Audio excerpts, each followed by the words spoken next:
Olá, bem-vindos ao canal Mosteiro de São Bento do Rio de Janeiro, para esse primeiro encontro da nossa série sobre liberdade e fé no programa Voz do Claustro. Eu sou a irmã Martina, aqui da Abadia Beneditina de Santa Walburga, na Baviera, Alemanha, e eu proponho começar com vocês hoje uma série de encontros sobre liberdade e fé.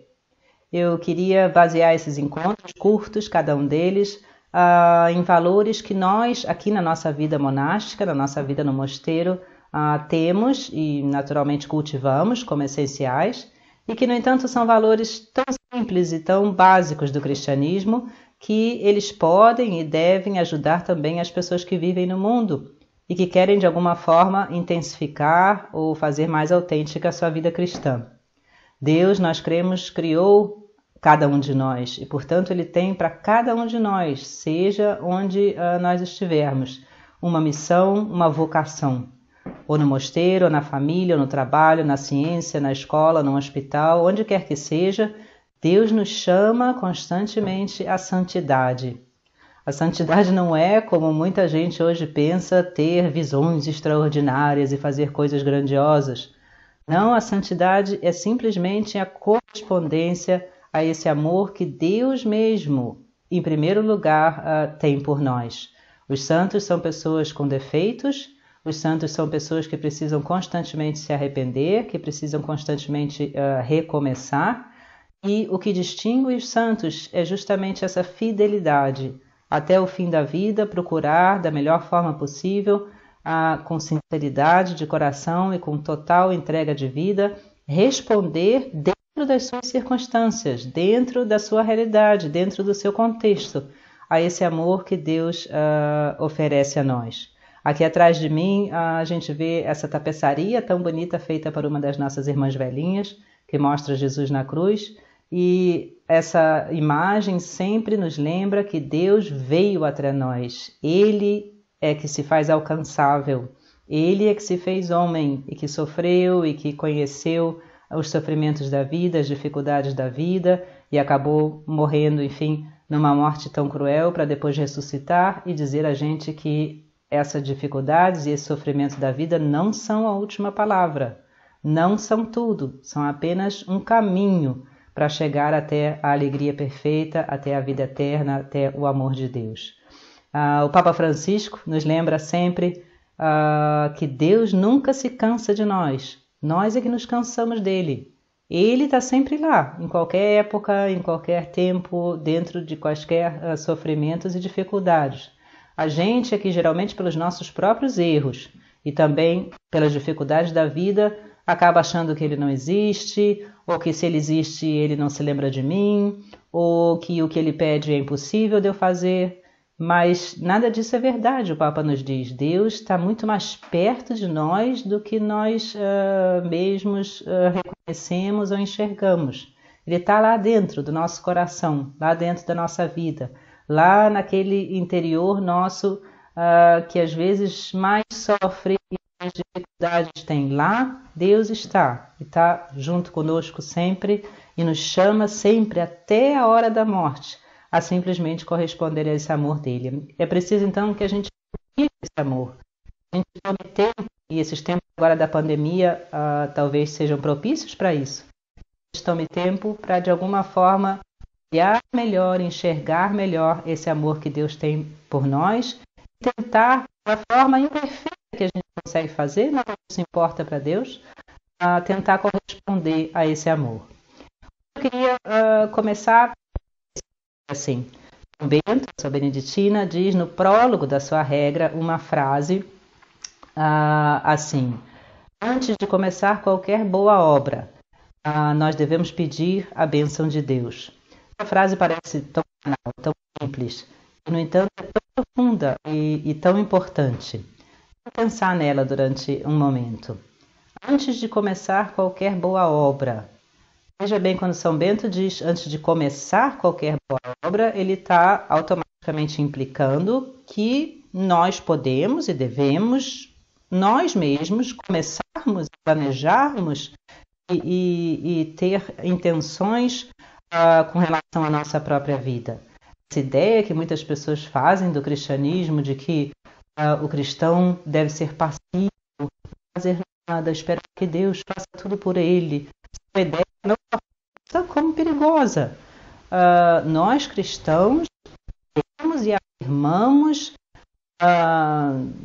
fortemente a liberdade individual de cada um de nós. Deus é que deu essa liberdade. Deus me deu capacidade, racionalidade, Deus me deu talentos, Deus me deu a experiência da vida, Deus me deu uma série de circunstâncias e uma série de ajudas pelas quais eu posso e devo tocar para frente a minha própria vida. Ter os meus planos, ter os meus desejos, ter as minhas, enfim, tomar as minhas decisões, ver o que é melhor nesse caso, naquele caso. Deus de mim isso? Obviamente que sim. São Paulo diz em uma das suas cartas, Cristo vive em mim. Ele não diz Cristo vive por mim. Em mim, junto comigo. Deus está lá junto comigo. Mas eu continuo sendo uma personalidade. Nós cristãos não cremos, por exemplo, na reencarnação. Eu serei eu mesmo, com corpo e alma, para sempre, na eternidade, onde quer que eu esteja depois da morte. Eu, com a minha personalidade, a minha pessoa. É essa pessoa que Deus ama, é essa pessoa que Deus chama. E, portanto, Ele deseja que eu livremente, eu mesma, corresponda a esse seu amor. Isso é muito importante da gente relembrar constantemente. A vida do cristão tem que ser sempre uma vida de liberdade, uma vida racional, uma vida que simplesmente toma as suas próprias decisões de acordo com aquilo que ele conhece, que ele pensa, que ele viveu, que ele experimentou. Nunca a vida do cristão pode ser uma vida passiva, uma vida morta, uma vida deprimida, uma vida triste. Muito pelo contrário, até aqui no mosteiro, cada um de nós temos as nossas regras, nós obedecemos a nossa superiora, mas sou eu mesma que fiz os meus votos, porque eu quis. Inclusive a cerimônia dos votos inclui eu mesma lendo o que eu mesma com a minha mão escrevi, que são as promessas dos meus votos. Assim, casamento também. Tudo aquilo que a gente faz na vida sem liberdade não pode ser depois atribuído a gente. Eu não tenho responsabilidade sobre aquilo que eu fiz forçada. Tudo no cristianismo, todos os sacramentos, todos os passos que a gente toma, devem ser feitos a partir da nossa liberdade. Isso implica, obviamente, em responsabilidade, como insistia tanto o Papa João Paulo II, e em compromisso, como diz o Papa Francisco. Eu fiz algo livre, então tomar responsabilidade e ter compromisso com aquilo que eu fiz. Não posso abandonar aquilo. Mas é preciso que essa liberdade plena esteja lá no início de qualquer coisa que eu começo, de qualquer coisa que eu quero empreender. São Bento, portanto, diz, antes de começar qualquer obra boa, antes de fazer aquilo que você, dentro das circunstâncias, acha que eu pensei, eu meditei, ou até talvez um conselho, pode ser uma coisa técnica, pode ser uma coisa moral, pode ser qualquer coisa. Simplesmente, antes de começar o dia, eu penso, vejo, organizo o meu tempo, o que é melhor fazer, o que não é, o que seria bom aqui mais inteligente, o que seria mais racional. A nossa vida tem que ter esse aspecto de independência, de liberdade, de eu mesma tomar conta e ser responsável por aquilo que eu mesma, como pessoa adulta, faço. As circunstâncias. É claro que existem muitas coisas que eu não posso mudar, que não dependem de mim. Mas dentro dessas minhas circunstâncias, eu tenho que ser responsável pelas minhas próprias ações e pelas minhas próprias decisões. Mas então vem a segunda parte daquilo que São Bento diz. É só isso? Para aí? Basta que eu tenha agido de forma racional e de forma livre para que aquilo que eu fiz seja bom? É verdadeiro a gente dizer que tudo que eu fiz livremente é bom? A gente sabe que não é assim. A gente que tem mais um pouco de experiência da vida, que já tem um pouco mais de idade como eu, sabe que mesmo aquelas coisas que a gente fez livremente e com responsabilidade, racionalmente, ou Quantas vezes elas dão errado? Quantas vezes a gente hesita? Quantas vezes, por defeitos nossos, as coisas não acabam bem? Quantas vezes a gente acaba desistindo? A gente acaba, enfim, se cansando do trabalho que aquilo dá? Ou quantas vezes a gente teve a melhor das intenções e, no entanto, aquilo não dá certo? A gente percebe, isso é uma coisa racional, isso é uma coisa inteligente. A gente percebe que nem tudo está nas nossas mãos. Existem fatores que a gente não pode controlar, que vêm da liberdade dos outros, obviamente. Se alguém bate no meu carro, fazer, né? Por melhor que eu dirija, eu não consigo escapar de ter um acidente de carro. Mas a inteligência, a racionalidade mostram que existe, portanto, algo acima de mim. Algo que de alguma forma não controla, deixa a minha liberdade, mas algo que tem mais poder, sabe mais do que eu. E nós cristãos, nós pessoas crentes também em outras religiões, cremos que isso não é um algo, isso é alguém, isso é uma pessoa, isso é Deus. Ele não controla a minha vida, eu sou livre, mas Ele sabe mais, foi Ele que me criou.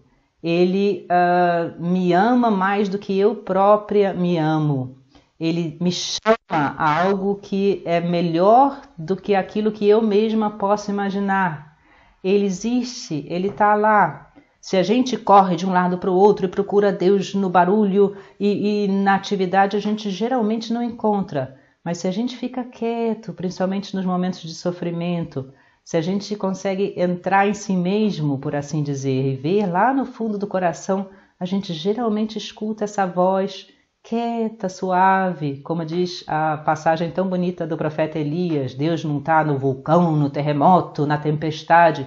Ele está na brisa suave e mansa, que fala lá no fundo do nosso coração. Quantas vezes agora nesse tempo de pandemia a gente percebe um pouco dessas coisas assim, silenciosas, quietas, um sorriso de criança, uma relação melhor com o marido, com a esposa, coisas que às vezes a gente passa semanas sem olhar.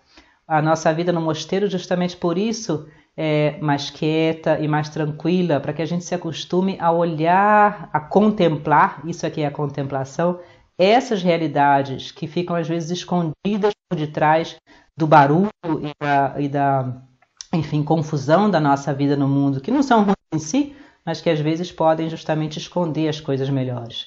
Então São Bento diz, pedir a bênção de Deus. Eu já fiz a minha parte, eu já pensei, eu já tomei conselho, eu já estudei, eu já organizei, eu já tomei uma decisão e agora vou fazer um empreendimento. Seja o que seja, vou cozinhar uma coisa, vou fazer um estudo, vou me casar, vou entrar no mosteiro, ou vou simplesmente vai no chão, ou vou tomar o ônibus, ou vou de carro, qualquer coisa que seja. Eu pensei, olhei, medi e tomei a minha decisão. Para aí a coisa? Não, diz São Bento. Nesse momento, a gente faz um ato de humildade e pede a bênção de Deus. A bênção de Deus não quer dizer, como muita gente pensa, uma mágica. Eu agora vou pedir a bênção de Deus e vai dar certo. Não! Pode ser, inclusive, que a bênção de Deus queira dizer que aquilo não vai dar certo. Porque Ele sabe melhor do que eu. E quantas vezes não é através do fracasso, não é através do sofrimento, não é através de uma doença, não é através de uma contradição, não é através agora talvez até da pandemia, que Deus ensina para nós coisas que a gente mesmo não ia aprender, porque a gente segue os nossos próprios planos e as nossas próprias ideias e os nossos próprios valores e os nossos próprios parâmetros. Portanto, esse pedir a bênção de Deus quer dizer simplesmente dizer: Senhor, eu fiz a minha parte. Isso eu tinha que fazer, isso eu quero fazer, isso eu tenho a liberdade para fazer e a capacidade, a racionalidade para fazer. Mas eu agora faço um ato de humildade, que é inteligente a rigor, e digo, no fundo, eu ponho tudo nas suas mãos. O Senhor agora vai fazer o que o Senhor quiser disso. Se o Senhor quiser que dê certo, ótimo. Se o Senhor achar que isso no fundo não é bom para mim e é melhor que outras coisas aconteçam, eu digo sim, eu aceito. Por quê? Porque eu creio que o Senhor é maior do que eu, que o Senhor sabe mais do que eu e que o Senhor me ama mais do que eu mesma posso me amar. E é essa disposição de entregar tudo a Deus que no fundo faz a nossa vida ficar tão leve e tão alegre e tão confiada. É como uma criança pequena que faz as suas próprias brincadeiras, vai e vem. Criança adora inventar coisas, né? Tá sempre inventando uma historinha, brinca para lá e brinca para cá. Mas é importante para essa criança saber que o pai ou a mãe estão perto, estão olhando, ou até mostrar para o pai e para a mãe essa coisa que ela fez para pedir a aprovação do pai e da mãe. Mesmo que não digam nada, só fazer um sinal com a cabeça ou fazer um sorriso. A gente é frente a Deus como uma criança, não no sentido de ser irresponsável, no sentido de ser imaturo, mas no sentido de que a gente sabe menos do que Ele. Eu faço a minha vida, tomo as minhas decisões, faço os meus planos, isso é ótimo e eu tenho que fazer. Mas isso não é tudo. Eu digo no fundo, Pai, meu Deus, eu ponho isso nas suas mãos. O Senhor faz agora o que o Senhor quiser, porque eu confio no Senhor. Tem um filme muito bonito de um médico americano que enfrentou muito preconceito, porque ele era uma pessoa de cor nos Estados Unidos naquela época, e isso era difícil, ele se tornou um grande cirurgião, e tem uma cena tão bonita, ele vai fazer uma cirurgia para separar dois gêmeos siameses, uma cirurgia extremamente difícil, dura mais de 20 horas, é uma história verdadeira. E antes está tudo pronto, tudo feito, é um grupo imenso de médicos, enfim, é um acontecimento no hospital. E ele tem uma reunião então com os pais da criança e eles resolvem os últimos detalhes e ele, enfim, esclarece tudo. E aí a mãe das crianças naturalmente pergunta, mas tem alguma coisa mais que a gente possa fazer, doutor? E ele diz, tem, rezar. Agora a gente já fez a nossa parte, mas agora a gente põe tudo nas mãos de Deus. Se Ele quiser que dê certo, vai dar certo. E se Ele não quiser, de alguma forma a gente crê que isso é o melhor que podia acontecer. Nós fizemos a nossa parte e agora a gente humildemente põe tudo nas mãos de Deus e confia nele.